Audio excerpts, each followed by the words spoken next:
నీరు పళ్ళ మెరుగు నిజం దేవుడు ఎరుగు అని చెప్తారు. కానీ తెలంగాణ రాష్ట్రం ఏర్పడ్డ తర్వాత ఈరోజు చిన్నపిల్లని అడిగినా నీటికి పళ్ళం ఎట్లా తెలుసో అట్లాగే రైతులకు ఎవరేం చేసినరు నిజం యావత్ తెలంగాణకు చిన్నపిల్లల నుంచి మొదలు పెడితే పండు ముసలి వాళ్ళ దాకా అందరికీ తెలుసు. తెలంగాణలో రైతు రాజ్యం ఎవరు తీసుకొచ్చారో, తెలంగాణను ధాన్యం ఉత్పత్తిలో భారతదేశంలోనే పంజాబ్ను హర్యానాను తలదన్ని నెంబర్ 1 ఎవరు చేసినరో తెలంగాణ ప్రజలకు తెలుసు. వ్యవసాయాన్ని పండుగగా చేసి మరి 10 ఏళ్ల పాటు అద్భుతంగా వ్యవసాయాన్ని ఫార్మర్ ఫస్ట్ అనే నినాదంతో చివరికి జాతీయ పార్టీగా అవతరించిన అబ్ కీ బార్ కిసాన్ సర్కార్ అనే నినాదంతో రైతు కేంద్ర బిందువుగా ప్రభుత్వాన్ని ఎవరు నడిపినో అందరికీ తెలుసు. తెలంగాణలో ఏ పంటను అడిగినా, ఏ పైరుని అడిగినా, ఏ రైతుని అడిగినా, ఆ రైతు పక్కనే ఉండే ఎద్దుని అడిగినా స్పష్టంగా చెప్తుంది వ్యవసాయాన్ని పండుగగా చేసింది ఎవరు అంటే.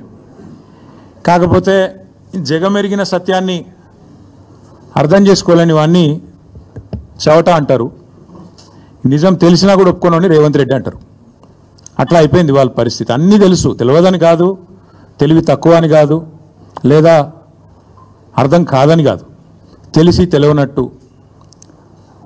కనబడేదాన్ని చూస్తూ చూడనట్టు నటించేవాడిని రేవంత్ రెడ్డి అనక తప్పదు. నిజానికి చెప్పాలంటే ఇందులో చర్చించుకోవడానికి కానీ ఛాలెంజ్లు విసురుకోవడానికి కానీ పెద్దగా ఏం లేదు. కానీ ముఖ్యమంత్రి గారు ముచ్చట పడుతున్నారు, నిన్న రంకెలు వేసినారు.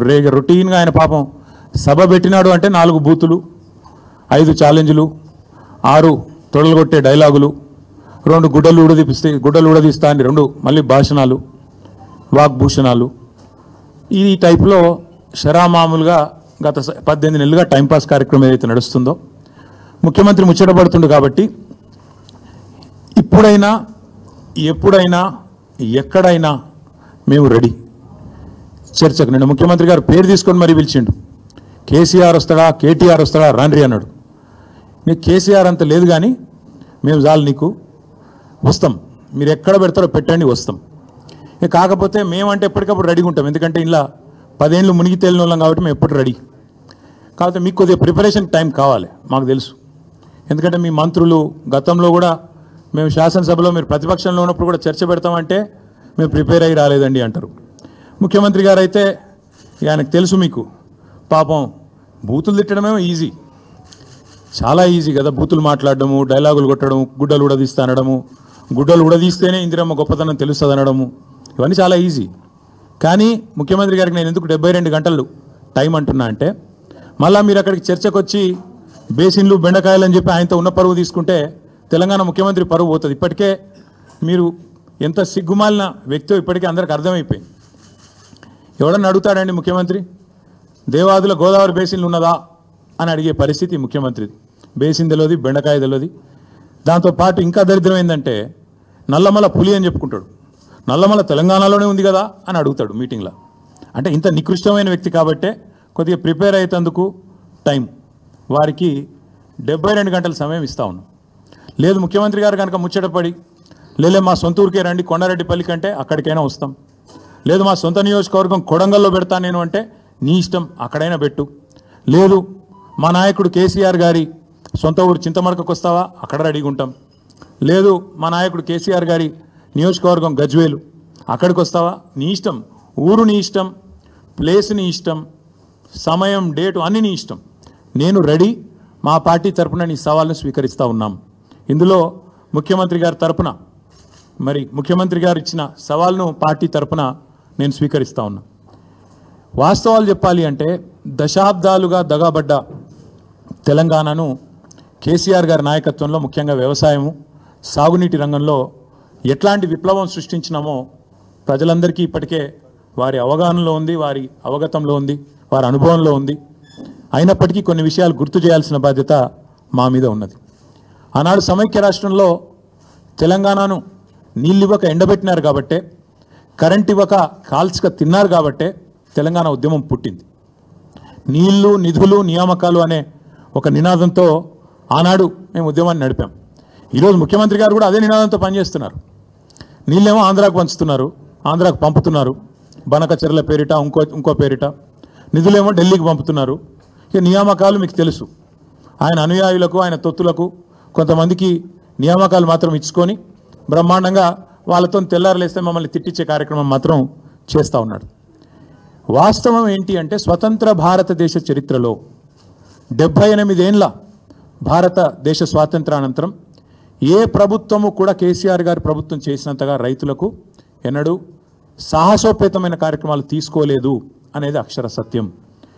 రైతు బంధు అనే ఒక విప్లవాత్మకమైన పథకం, ఇది ఇక్కడ అక్కడ కాదు. మొన్న నేను ఆక్స్ఫర్డ్ యూనివర్సిటీకి పోయినా, అక్కడ నేను చెప్తుంటే వాళ్ళే పరిశాన్ అవుతున్నారు. దాదాపు $9 బిలియన్ 70 లక్షల మంది రైతుల ఖాతాల్లో 11 విడతలుగా వేసినాము. Direct benefit transfer farm input program called Rythu Bandhu అని చెప్తుంటే ఆక్స్ఫర్డ్లోని అధ్యాపకులు, ఆక్స్ఫర్డ్లోని అక్కడి విద్యార్థులు కూడా ఇది నిజమేనా అన్నట్టు అబ్బురపడి చూస్తూ ఉన్నారు. తెలంగాణ నేల మీద రైతు రాజ్యం తెచ్చిందే కేసీఆర్ గారు. భారతదేశంలోనే మొట్టమొదటిసారిగా అన్ని రంగాలకు 24 గంటల ఉచిత విద్యుత్తు, 24 గంటల విద్యుత్తు, అందులో ఉచిత విద్యుత్తు రైతులకు ఇచ్చిన మొట్టమొదటి రాష్ట్రం తెలంగాణ, మొట్టమొదటి ముఖ్యమంత్రి భారతదేశ స్వాతంత్రానంతరం కేసీఆర్ గారు మాత్రమే. ఇది నువ్వు అవునన్నా కాదన్నా గింజుకున్నా గిలగిల కొట్టుకున్నా రేవంత్ రెడ్డి గారు, ఇది వాస్తవం నిలిచిపోతుంది. ఇందిరమ్మ రాజ్యం అన్నావు, ఇందిరమ్మ గొప్పతనం తెలవాలంటే గుడ్డలు కూడా తీసుకొట్టాలా అన్నావు. ఇందిరమ్మ గొప్పతనం ఏంది, ఇందిరమ్మ రాజ్యం గొప్పతనం ఏంది నీది అంటే కాలిపోయిన మోటార్లు, పేలిపోయిన ట్రాన్స్ఫార్మర్లు, ఎరువుల కోసం విత్తనాల కోసం లైన్లలో మళ్ళా చెప్పులు. నువ్వే చెప్పినావు, నీ పార్టీ చెప్పింది, మా కోటేయండి మార్పు తెస్తాం, ఆనాటి రోజులు తెస్తాం అన్నావు. నిజంగానే తెచ్చినావు. ఇవాళ ఎరువుల కోసం విత్తనాల కోసం ఇవాళ రాష్ట్ర వ్యాప్తంగా నీ చేతగాని ప్రభుత్వం, నీ అసమర్థ ప్రభుత్వం రైతులను కాల్చుక తింటున్న మాట వాస్తవం కాదా? నిన్నగాక మొన్న కొమరం భీం జిల్లాలో అక్కడ సిర్పూర్ అనుకుంటా అక్కడ ఊరు, అక్కడ వేల మంది ఆల్మోస్ట్ యుద్ధాలు చేసే పరిస్థితి ఒక ఎరువు బస్తా కోసం వచ్చిన మాట వాస్తవం కాదా? ఇలా ప్రతి మండలంలో రైతులు ఎరువుల కోసం, యూరియా కోసం ధర్నాలు చేసే పరిస్థితి వచ్చిన మాట వాస్తవం కాదా? మీరు ఎరువుల దుకాణాలకు ఆధార్ కార్డు చూపెడితే ఎకరానికి ఒక బస్తా ఇవ్వాలని చెప్పిన మాట, మీ అధికారులకు ఆదేశం ఇచ్చిన మాట వాస్తవం కాదా? ఎరువులు కూడా పంచే శాతగాని నువ్వు ఇవాళ కేసీఆర్ లాంటి నాయకుడిని పిలిచి చర్చకు రా అని మాట్లాడితే నవ్విపోదురుగాక నాకేమి సిగ్గన్నట్టు ఇంతకంటే హీనమైన పరిస్థితి ఉండదు. అట్లాగే దశాబ్దాలు దగా చేసింది నీ ప్రభుత్వం కాదా? సాగునీటి ప్రాజెక్టులు కట్టకుండా రైతులను ఎండబెట్టి రైతుల ఆత్మహత్యలకు తెలంగాణను కేర్ ఆఫ్ అడ్రస్గా మార్చింది మీరు కాదా? అదే కేసీఆర్ గారు రైతుకు పెట్టుబడి ఇచ్చిండు, ఉచితంగా విద్యుత్ ఇచ్చిండు, చెరువులు నింపే మిషన్ కాకతీయ తెచ్చిండు, చెక్ డ్యాములు కట్టిండు, ఆఖరికి వాగులల్లో కూడా గోదావరి నీళ్ళని తీసుకొచ్చి పోసి ఒక మాంజీరా వాగులో, హల్దీ వాగులో, కొడెల్లి వాగులో వాగులు నింపిన ఘనత కూడా కేసీఆర్ దా కాదా? ఒక్కసారి గుర్తు తెచ్చుకోమని రేవంత్ రెడ్డి గారిని అడుగుతా ఉన్నాం. కరోనా సమయంలో దేశమంతా అతలాకుతలం అవుతుంటే ఆనాడు 7,500 ధాన్యం కొనుగోలు కేంద్రాలు పెట్టి ఆఖరి గింజదాకా కొని రైతులను కంటికి రెప్పలాగా కాపాడుకున్నది కేసీఆర్ కాదా? మార్కెట్ యార్డులకు ఇవాళ ధాన్యం వస్తే ఎక్కడ బోనస్ ఇవ్వాల్సి వస్తుందో అని ఎగ్గొట్టి దాచుకుంటున్నది నీ ప్రభుత్వం కాదా అని నేను అడుగుతా ఉన్నా. అట్లాగే ప్రపంచంలో ఎక్కడన్నా ఉన్నదా రైతు బీమా? ఒక రైతు చనిపోతే 5 లక్షల బీమా ఇచ్చే సంస్కారవంతమైన ప్రభుత్వం ఈ భారతదేశంలో కాదు ప్రపంచంలో ఎక్కడన్నా ఉందా? అది తెచ్చింది కేసీఆర్ కాదా? ఇవాళ రైతు బీమా కూడా ఎగ్గొట్టి గత 3 నెలలుగా ప్రీమియం కట్టకుండా మరి ముఖం చాటేసి వేలాది మంది రైతులు ఉసురు తీస్తున్నది కాంగ్రెస్ ప్రభుత్వం కాదా? ఇట్లా 1, 2 కాదు, చెప్తే 100 విషయాలు ఉన్నాయి. మీరు ఆనాడు దశాబ్దాల మీ గొప్ప పరిపాలనలో, మీ ఇందిరమ్మ పాలనలో ఆనాడు చెరువులను మీరు తాంబాలాలుగా మారిస్తే, వాటిని ఎండబెడితే, మిషన్ కాకతీయ ద్వారా మళ్ళీ వాటిని ప్రాణం పోసి వాటి ద్వారా మొత్తం భారతదేశంలోనే ఇటు వ్యవసాయానికి ఊతమిస్తూ ఇంకోవైపు మత్స్య పరిశ్రమకు నంబర్ 1 స్టేట్ ఇన్ ఇన్లాండ్ ఫిషరీస్గా తీర్చిదిద్దింది కేసీఆర్ కాదా? 30,000 కోట్ల మత్స్య సంపద సృష్టించింది కేసీఆర్ గారు కాదా? ఏపీకి, ఆంధ్రప్రదేశ్కి ఉమ్మడి రాష్ట్రంలో కిందికి గోదావరి గలగలా తరలిపోతుంటే, ఇంకోవైపు కృష్ణమ్మ బిరబిరా పారిపోతుంటే ఆరతులు పట్టింది నీ పార్టీ, కిందికి నీళ్లను తీసుకుపోయింది నీ పార్టీ. కానీ పోరాడి తెలంగాణ సాధించి ఇవాళ తెలంగాణను ఆనాడు దాశరథి గారు చెప్పినట్టు ఒక్కొక్క బొట్టు నీటి బొట్టును ఒడిసిపట్టి 1 కోటి ఎకరాల మాగాణంగా చేసింది కేసీఆర్ కాదా? ఇది తెలియదా ప్రజలకు? 2014కు ముందు తెలంగాణ ధాన్యం ఉత్పత్తి ఎంత? 2023లో తెలంగాణ ధాన్యం ఉత్పత్తి ఎంత? ఇది తెలియదా? ఇవాళ బనకచర్ల ద్వారా మీ గురువు గారు చంద్రబాబు నాయుడు గారు తెలంగాణ రైతుల గొంతు కోసి మరి గోదావరి నీళ్లను మళ్ళీ కిందికి తీసుకుపోయే ప్రయత్నం చేస్తుంటే మీరు ఎట్లా వంతబాడుతున్నారో తెలంగాణ సమాజం చూస్తలేదా? తెలంగాణ రైతాంగం చూస్తలేదు అనుకుంటున్నారా? ఈ జలదోపిడిని అడ్డుకునే ప్రయత్న భాగంలో మీరు ఎట్లా ఆంధ్ర ప్రయోజనాలకు వంతబాడుతున్నారో ఇవాళ తెలంగాణ సమాజం చూస్తలేదు అనుకుంటున్నారా? ఒక్కసారి గుర్తు చేసుకోండి అని చెప్తా ఉన్నా. ఆనాడు వలసల జిల్లాగా పేరుపడ్డ పాలమూరును దత్తత పేరిట దగా చేసిందెవరో, దక్షిణ తెలంగాణకు ప్రాణాధారమైన పాలమూరు రంగారెడ్డి ఎత్తిపోతల పథకాన్ని మేము దాదాపు 85-90% పూర్తి చేస్తే ఆ 10% ఇవాళ చేయకుండా ఎండబెడుతున్నది ఎవరో ప్రజలకు తెలియదా? ఆనాడు నల్లగొండ జిల్లా, మా స్రవంతి గారు ఇక్కడే ఉన్నారు, మునుగోడు, ఆ ప్రాంతం మొత్తం ఆనాడు ఫ్లోరైడ్ బాధతో బొక్కలు పూర్తి స్థాయిలో మూలుగ చచ్చిపోయి దారుణాతి దారుణంగా తయారైతే ఆ ఫ్లోరైడ్ అనే మహమ్మారిని తరిమి కొట్టింది కేసీఆర్ పరిపాలన కాదా? అన్నదాతల ఆత్మహత్యలు ఆపింది కేసీఆర్ పరిపాలన కాదా? ఇది సెంట్రల్ గవర్నమెంట్ పార్లమెంట్లో చెప్పిన మాట వాస్తవం కాదా? ఇట్లా చెప్తూ పోతే 100 ఉన్నాయి. చివరికి ఎంత దారుణం అంటే నల్లగొండ జిల్లాలో ఫెయిల్ అయిన బోర్లే ఇంటి పేరుగా రైతులు మార్చుకునే పరిస్థితి. బోర్ల రామరెడ్డి గారు, ఆయన ఇంటి పేరు బోర్ల రామరెడ్డి, 57 బోర్లేసి బోర్లా పడ్డ వ్యవసాయం తెలంగాణలో ఉన్నమాట వాస్తవం కాదా? ఇవాళ మీరు మాట్లాడితే దయ్యాలు వేదాలు వల్లించినట్టు నికృష్టంగా కాంగ్రెస్ గురించి, కాంగ్రెస్ యొక్క గొప్పతనం గురించి, ఇందిరమ్మ గురించి ఎమర్జెన్సీ విధించి ఆనాడు ఎంతోమందిని జైళ్లలో నూకిన ఇందిరమ్మను గుర్తు చేసుకుంటూ మళ్ళీ గుడ్డలు కూడా తీసుకొడతామంటే ఇవాళ తెలంగాణ సమాజం అట్లా చూస్తూ ఊరుకోవడానికి, నిస్తేజంగా చూడడానికి సిద్ధంగా లేదు. రేవంత్ రెడ్డి గారు, మీకు నేను స్పష్టంగా చెప్తా ఉన్నా, నీకు లెక్కలు తెలియకపోవచ్చు కానీ నేను గుర్తు చేస్తా. వాస్తవం ఏంది? 2014లో ఆనాడు కొత్త రాష్ట్రం తెలంగాణ, ఏదో అధికార మార్పిడి కాదు జరిగిందో, కొత్త రాష్ట్రం పుట్టింది. ప్రజల దయతో, పోరాటాలతో, కేసీఆర్ గారి నాయకత్వంలో తెలంగాణ రాష్ట్రాన్ని సాధించుకున్న రాష్ట్రంలో మన ఆర్థిక పరిస్థితి మనకు తెలియకపోయినా 2 దఫాల్లో 30,000 కోట్ల రుణమాఫీ చేసింది కేసీఆర్ ప్రభుత్వం కాదా? ఆనాడు కరోనా వచ్చినా, పెద్ద నోట్ల రద్దు లాంటి సమస్యలు వచ్చినా, కొత్త రాష్ట్రానికి మోడీ గారు ఎన్నో రకాలుగా ఇబ్బందులు పెట్టే ప్రయత్నం చేసినా అన్ని తట్టుకొని 30,000 కోట్లు రుణమాఫీ చేసింది కేసీఆర్ ప్రభుత్వం కాదా? అట్లాగే ఇక సాగునీటి ప్రాజెక్టులు, వాటిని సస్యశ్యామలం చేయడం, నేను మళ్ళీ చెప్తా ఉన్నా, మీరే కదా ఏందది రైతు డిక్లరేషన్. మీ రాహుల్ గాంధీ వరంగల్కి వచ్చి ఇన్ని మాటలు చెప్పిండు, ఒక్కటని అమలైందా? ఇంట్లో ఒకటేసారి రుణమాఫీ అన్నారు. 50,000 కోట్ల రుణమాఫీని 12,000 కోట్లకు కుదించి చేతులు దులుపుకున్నారు, అవతల పడ్డారు, అయిపోయింది అంటున్నారు. 12,000 కోట్లు దాటలు ఇంకా ఈరోజు కూడా. మళ్ళీ మాట్లాడితే సిగ్గు లేకుండా 21,000 కోట్లు అని చెప్తారు. మీకు ఇదివరకు కూడా చెప్పినా, మళ్ళీ కూడా చెప్తా ఉన్నా, ఇందులో ఒక్కటని అమలైందా? ఒక్కటంటే ఒక్కటి అయినా సిగ్గు లేకుండా మాట్లాడతారు. అట్లాగే ఎన్నో చేశాం, మీకు చెప్తే చాలా ఉన్నాయి. 2,603 రైతు వేదికలు కట్టినాం. 5,000 ఎకరాలకు ఒక్కొక్కరు చొప్పున అగ్రికల్చర్ ఎక్స్టెన్షన్ ఆఫీసర్లను పెట్టినాం. ఏదో మాటలతోనో డైలాగులతోనో కాలేదు తెలంగాణలో వ్యవసాయ విస్తరణ. కేసీఆర్ గారి నాయకత్వంలో అకుంఠిత దీక్షలాగా, ఒక తపస్సులాగా చేస్తే ఇన్ని రంగాల కలబోత, సాగునీరు, విద్యుత్తు, అట్లాగే ఇరిగేషను, ఇవన్నీ కలిస్తే, గ్రామీణాభివృద్ధి కలిస్తే వాటి సమాహారంగా అల్టిమేట్గా తెలంగాణ ఇలా భారతదేశంలో నెంబర్ 1 అయింది. మేము రెడీ. నువ్వు అసెంబ్లీలో పెడతావా చర్చ, లేదా అంబేద్కర్ కాడ పెడతావా, కొండారెడ్డి పల్లెలో పెడతావా, చింతమడకలో పెడతావా, కొడంగల్లో పెడతావా, గజ్వేల్లో పెడతావా, ప్లేసు నీ ఇష్టం, ఎక్కడంటే అక్కడికి వస్తాం. కానీ నువ్వు తప్పించుకపోయే బాబత్ మాకు తెలుసు. నువ్వు గ్యారంటీ ఏం చేస్తావు? ఈయనకి ఏంటంటే అలవాటు, బురద చల్తాడు, అవతల పడతాడు, ఇట్లా చల్తాడు, ఏదో మాట అంటాడు, డైలాగే నేను ఎక్కడన్నా అని మళ్ళీ అవుతాడు. ఆయననే చెప్పిండు, నిన్న కేసీఆర్ వస్తాడా కేటీఆర్ వస్తాడా అన్నాడు. మరి నేను వస్తా అంటున్నా, నీకు దమ్ముంటే రా, లేదంటే ఇంకొక ప్రతిపాదన 8 తారీఖు నాడు, ఇలా 5 తారీఖు, ఎందుకంటే ముఖ్యమంత్రి గారికి ప్రిపేర్ అయ్యేందుకు టైం పడుతుంది. 8 తారీఖు నాడు 11 గంటలకు మేమందరం వస్తాం, సోమాజిగూడ ప్రెస్ క్లబ్ రా, నీకో కుర్చీ చేసి పెడతాం. నీ కార్యకర్తలతో సహా వస్తావా, నీ ఎమ్మెల్యేలతో సహా వస్తావా, వాళ్ళు ఎంతమంది వస్తారో చెప్తే వాళ్ళకు కూడా ఇంతజాం చేస్తాం. ఛాయ్ బిస్కెట్ కూడా మా సోమాజిగూడ ప్రెస్ సోదరులను అడిగి అది కూడా ఏర్పాటు చేస్తాం. సోమాజిగూడలో ప్రెస్ క్లబ్లో 11 గంటలకు 8 తారీఖు నాడు నేను రెడీగా ఉంటా. నువ్వు వస్తావా రావా నీ ఇష్టం. నువ్వే ఛాలెంజ్ ఇసిరినావు, రావాలని కోరుతున్నా. వస్తే సంతోషం, మీడియా ముందే చర్చిద్దాం, నీళ్ళకు నీళ్ళు పాలకు పాలు. ఇంకొక మాట కూడా నేను చెప్తా ఉన్నా, ఇవాళ మా రైతన్నలు కూడా వినాలని చెప్పి కూడా కోరుతా ఉన్నా. వాస్తవం ఏంది, ఈరోజు సిగ్గు లేకుండా ఈ ముఖ్యమంత్రి రైతు బంద్ వేసినా పండుగ చేసుకోండి అంటుండు.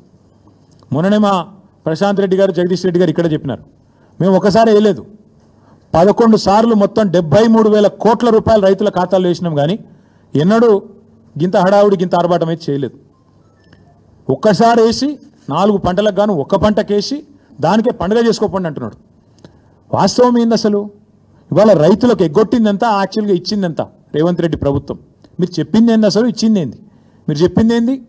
రైతు భరోసా ఎకరానికి 15,000 ఇస్తామని చెప్పినావు నువ్వు.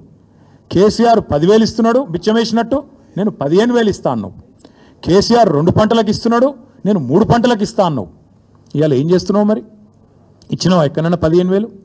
అసలు రైతు భరోసా పేరుకు అర్థం ఉందా, తాత్పర్యం ఉందా? ఇంకొక మాట కూడా అడుగుతా ఉన్నా రేవంత్ రెడ్డిని నేను.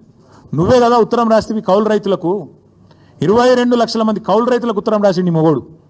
మీ అందరికీ నేను రాగానే ఇస్తా, ఇచ్చేస్తూనే ఉన్నా, వస్తూనే ఉన్నా, ఇస్తా అని చెప్పి రెచ్చగొట్టిండు.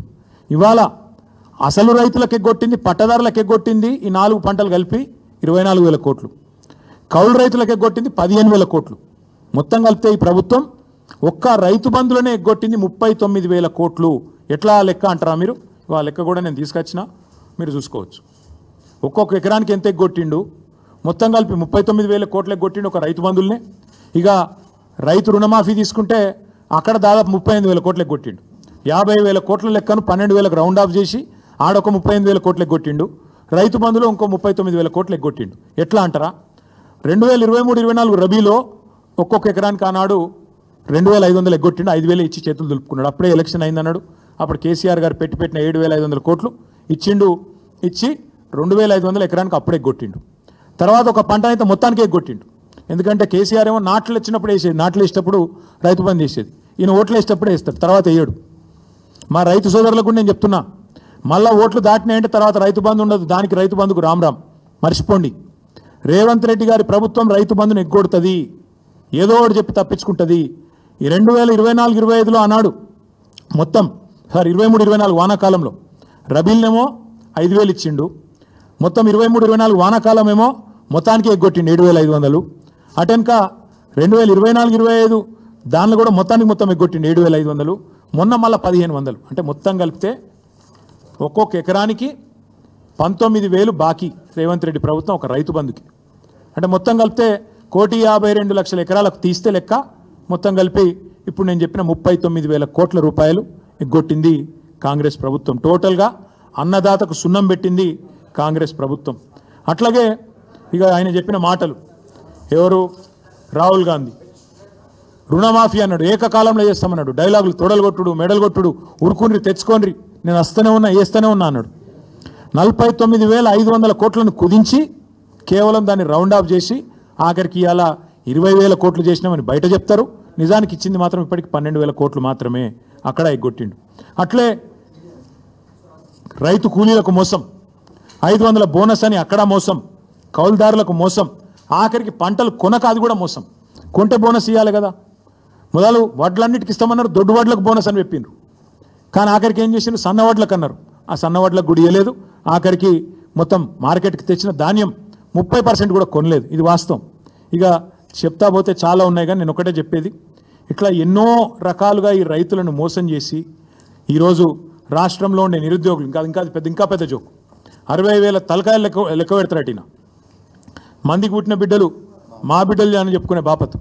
కేసీఆర్ గారు ఇచ్చిన ఉద్యోగాలు, కేసీఆర్ గారి ప్రభుత్వంలో ప్రారంభమైన నియామకాలు, నీ టైంకి వచ్చే వరకు కాగితం ఇచ్చే మోకా నీకు దొరికితే దాన్ని పట్టుకొని నేను ఇచ్చిన ఉద్యోగాలంటే సిగ్గుందా అని అడుగుతా ఉన్నాం. వస్తావా అశోక్ నగర్కి చర్చకి? అశోక్ నగర్లో పెడదామా, వస్తావా? నిరుద్యోగుల మధ్యన చర్చ వచ్చింది కదా. నువ్వు మీ రాహుల్ గాంధీ ఛాయ్ తాగి పోజులు కొట్టి తెలుగులో ట్వీట్ పెట్టి మొదటి సంవత్సరంలో 2 లక్షల ఉద్యోగాలు ఇస్తాం అని నరికి 2 ఉద్యోగాలు మాత్రం సంపాదించుకొని నువ్వోటి ఆయనోటి తప్పించుకొని తిరుగుతున్నారు కదా. వస్తావా అశోక్ నగర్కి చర్చకి? దమ్ముందా, సిగ్గుందా? మందికి పుట్టిన బిడ్డలు మా బిడ్డలని చెప్పుకోనికే. ఈ మాట ఎందుకు అంటున్నా అంటే, ఇవాళ తెలంగాణలోని ప్రతి వర్గం నీ మోసాన్ని అర్థం చేసుకున్నది. ఇవాళ మా మహిళా తల్లులు కోటి మందిని కోటీశ్వరులను చేస్తాను డైలాగులు కొడుతున్నావు కదా, నువ్వు కోటీశ్వరులను చేసేమో కానీ వాళ్ళకి 2500 ఇస్తే చాలని చెప్పి వాళ్ళు ఎదురు చూస్తూ ఉన్నారు. 100 రోజులు ఇస్తా అన్నావు. 1,68,00,000 మంది ఆడబిడ్డలు ఎదురు చూస్తూ ఉన్నారు. 18 ఏళ్ళు నిండిన ఆడబిడ్డలు జనాభా లెక్కల ప్రకారం మన ఓటర్ సంఖ్య ప్రకారం 1,68,00,000 మంది ఉన్నారు. వాళ్ళందరూ ఎదురు చూస్తున్నారు ఎప్పుడు వస్తుంది 2,500 మహాలక్ష్మి అని. మా తమ్ముళ్ళు ఎదురు చూస్తున్నారు, మా చెల్లెలు ఎదురు చూస్తున్నారు. నువ్వు ఇస్తానన్న స్కూటీలేవి, నువ్వు ఇస్తానన్న నిరుద్యోగ భృతి ఏది, నువ్వు సంవత్సరంలో నింపుతానన్న 2 లక్షల ఉద్యోగాలు ఏవి, వాళ్ళు ఎదురు చూస్తూ ఉన్నారు. రైతులు ఎదురు చూస్తున్నారు, ఎప్పుడు ఇస్తాడు, ఎప్పుడు చేస్తాడు సంపూర్ణ రుణమాఫీ, ఎప్పుడు ఇస్తాడు 15,000 రైతు బంధు అని. అట్లాగే మా పెద్ద మనుషులు ఎదురు చూస్తున్నారు 4,000 పెన్షన్ ఏమాయని. ఇట్లా ప్రతి వర్గాన్ని మోసం చేసి ఇంకా బుకాయించుకుంటూనే బతుకుతా అంటే నడవదు రేవంత్ రెడ్డి గారు. అందరికీ అన్ని విషయాలు తెలిసిపోయినాయి. అందుకే నీ సవాల్ నేను స్వీకరిస్తున్నా. నీకు దమ్ముంటే నీ మాట మీద నిలబడే మనిషివే అయితే ప్లేస్ నువ్వు డిసైడ్ చేయి, డేట్ నువ్వు డిసైడ్ చేయి. ఈ 3 రోజుల్లో తప్పించుకునే ప్రయత్నం చేస్తావు కాబట్టి, నువ్వు మాట మీద నిలబడే మనిషివి కాదు కాబట్టే నేను ఒకటి ప్రతిపాదిస్తున్నా. నువ్వు ఈ 3 రోజుల్లో నువ్వు చెప్తేనేమో నువ్వు 7 రమ్మంటాడికి వస్తా, దబ్బన కాదంటే 8 తారీఖు నాడు ప్రెస్ క్లబ్లో 11 o'clock మేమందరం వస్తాం, మా బృందం వస్తాం. మేము మీలాగా మందం తీసుకొని రాము. మేము ఓన్లీ మా లెజిస్లేటర్లు, మా సీనియర్ నాయకులు 10-15 మంది వస్తాం. బ్రహ్మాండంగా అంత సావధానంగా మీరు ఏది కావాలంటే సాకల్యంగా చర్చిద్దాం. మేమేం చేసినాం, మీరేం చేస్తుండ్రు, ఎవరెవరిని మోసం చేస్తాండ్రు, నువ్వు వస్తావా ఇంకెవరినిది పంపుతావా, నీ ఇష్టం. నువ్వే రావాలని నేను డిమాండ్ చేస్తున్నాను. ఎందుకంటే దూత్ కా దూత్ పానీ కా పానీ కావాలంటే మాత్రం నువ్వే సవాల్ చేసినావు, రా అని. నీ సవాల్ స్వీకరిస్తున్నాం, రా అని చెప్పి విజ్ఞప్తి చేస్తున్నాం. మీకు కూడా ధన్యవాదాలు. తప్పకుండా మీరు కూడా రావాలని నేను కోరుతా ఉన్నా.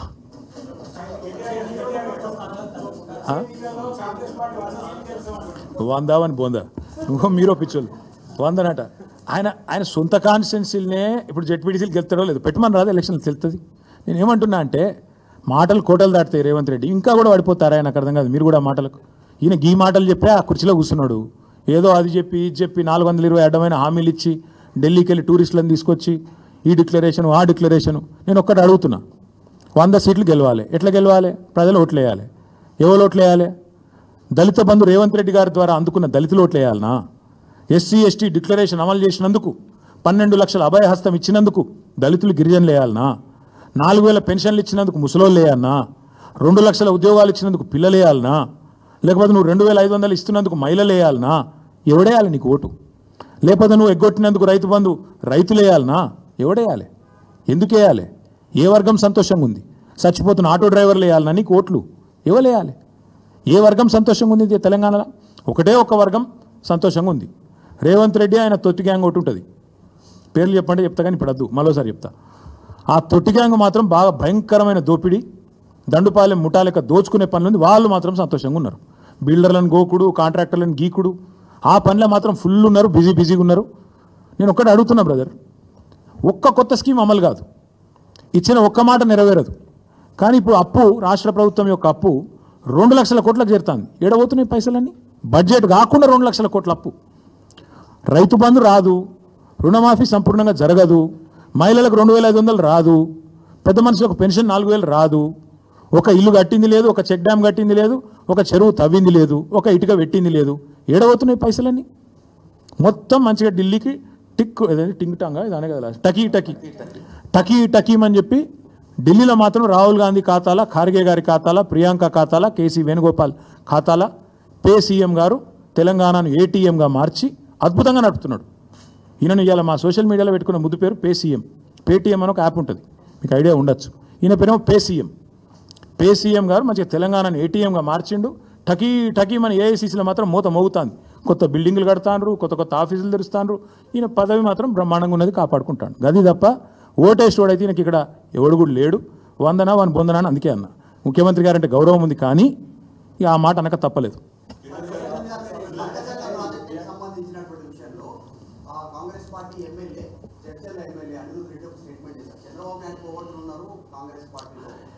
అసలైన కోవట్టే ముఖ్యమంత్రి బ్రదర్కి ఏం చెప్పాలి నీకు? అసలు సిసలైనోడే ముఖ్యమంత్రికి. అసలు కోవట్టు రాష్ట్రంలో నడుస్తున్నది ప్రజాపాలన కాదు, రాష్ట్రంలో నడుస్తున్నది కోవట్టు పాలన. చంద్రబాబు నాయుడు గారి కోవట్టు ఇవాళ రాష్ట్రాన్ని ఏలుతున్నాడు. ఇది వాస్తవం. తమ్ముడు ఆ ఎమ్మెల్యే గారిని నేను అభినందిస్తున్నా. వాస్తవం. కనీసం కాంగ్రెస్లో ఒక్కడన్నా నిజం చెప్తాడు మిగిలిండు. ఆ ఎమ్మెల్యే గారు నేను అభినందిస్తున్నా. ఎందుకంటే కరెక్ట్ ఆయన చెప్పింది. రాష్ట్రంలో నడుస్తున్నది పక్కా కోవట్టు పాలన. ఇక్కడి నీళ్లను ఆంధ్రాకి ఎట్లా తరలించాలనే కోవట్టు పాలన, ఇక్కడ నిధులు ఢిల్లీకి ఎట్లా తరలించాలనే కోవట్టు పాలన, ఇక్కడి నియామకాలను ఆదిత్యనాథ్ దాస్ గారిని తెచ్చి మొన్నటిదాకా తెలంగాణకు వ్యతిరేకంగా 10 ఏళ్ళు పనిచేసిన ఆదిత్యనాథ్ దాసు ఆయనని తీసుకొచ్చి ఎవడన్నా పెడతాడా? సాగునీటి సలహాదారి పెడతారా ఎవడన్నా? నిన్న మొన్నటిదాకా 10 ఏళ్ళు నీకు వ్యతిరేకంగా పనిచేసినోడట ఇవాళ వచ్చి న్యాయం చేస్తారట. ఏమన్నా మెడకాయ తలకాయ ఉన్నోడు చేసే పని. అందుకే అంటున్నా, రాష్ట్రంలో జరుగుతున్నది కరెక్ట్గా కోవట్టు పాలన. This man the chief minister is a coward అనే డౌటే లేదు. అలా అనుమానం ఏముంది మీకు? Thank you. బీసీ రిజర్వేషన్ల విషయంలో మా పార్టీ ఇక్కడ కాదు, శాసనసభలోనే మేము కడిగి పారేసినాం. మా తలసాని శ్రీనివాస్ యాదవ్ గారు, అట్లాగే మా పార్టీ తరఫున మాట్లాడిన గంగుల కమలాకర్ గారు ఆ రోజే ప్రభుత్వాన్ని మేము చాలా స్పష్టంగా చెప్పినాం, మీరు బీసీలను మోసం చేస్తున్నారు, మీకు స్పష్టంగా తెలుసు, మీ బీసీ డిక్లరేషను చిత్తశుద్ధి లేని శివపూజ లాంటిది, మీకు తెలుసు, తెలిసే బీసీలను మోసం చేస్తున్నారని అసెంబ్లీ వేదికగానే కడిగినాం. నేను ఒకటి మాత్రం స్పష్టంగా చెప్తున్నా బ్రదర్, ఈ ప్రభుత్వం చేత మోసగించబడని వాళ్ళు ఎవరు లేరు. బీసీలను 42% రిజర్వేషన్ అని మోసం, దళితులను గిరిజనులను అభయహస్తం 12 లక్షలు ఇచ్చేస్తా అని చెప్పి అట్లా దగా చేసిండు, మైనారిటీలను సప్లాన్ అని చెప్పి దగా చేసిండు. ఈ వర్గం ఆ వర్గం అని కాదు బ్రదర్, మహిళలను మోసం, రైతులను మోసం, యువతను మోసం, అందరినీ మోసం. ఇక మోసాల పరంపర గురించి 420 హామీల గురించి బోలెడు కాలం ఉంది, మాట్లాడుకున్నందుకు టైం ఉంది. నా రిక్వెస్ట్ మీతో, ఈ 72 గంటల గడువు 8 తారీఖు నాడు 11 గంటలకు అందరం సోమాజిగూడ ప్రెస్ క్లబ్లో కలుసుకుందాం. మిగతా విషయాలన్నీ విస్తారంగా అక్కడ మాట్లాడుకుందాం. Thank you.